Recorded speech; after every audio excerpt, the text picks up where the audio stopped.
4/12/1993, ఎత్తు 5'6" ఉంటారు. అమ్మాయి ఇంటర్ చేశారు. ఫాదర్ నరసింహరావు, ఆయన బిజినెస్ చేస్తారు. Sweet house. Mother Shobharani house wife. One younger sister unmarried. మరి వీళ్ళిద్దరే. ఈ అమ్మాయి పెద్ద అమ్మాయి. మరి నేటివ్ ప్లేస్ వచ్చేసి బోయిన్పల్లి, హైదరాబాదు. ఈ అమ్మాయికి ముదిరాజుల్లో చూస్తున్నారు. తెలంగాణ అబ్బాయి కావాలి, హైదరాబాద్లో ఉన్న అబ్బాయి కావాలి. ఎవరి వద్దనైనా ఈ అమ్మాయికి తగ్గట్టు సంబంధం ఉంటే పంపగలరని మనవి. అందరికీ నమస్తే అండి. Thank you.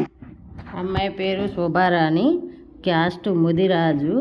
ఈ అమ్మాయి వయసు 28 సంవత్సరాలు, హైటు 5.2. ఈ అమ్మాయి ఎవరైనా కావాలి అనుకున్న వాళ్ళు మ్యారేజ్ బ్యూరో నెంబర్కి సంప్రదించవచ్చు. పొద్దున 9 గంటల నుంచి సాయంత్రం 6 గంటల వరకు. ఈ ఆఫర్ అనేది రేపు శ్రావణ మాసం వెళ్ళిపోతుంది. ఈ శ్రావణ మాసం వరకే ఈ ఆఫర్ ఉంటుంది. 1000 రూపీస్ రిజిస్ట్రేషన్తో మ్యాచ్ చూడబడను. తర్వాత శ్రావణ మాసం వెళ్ళిపోతే మళ్ళీ 3000 రిజిస్ట్రేషన్ చేసుకోవాల్సి వస్తుంది.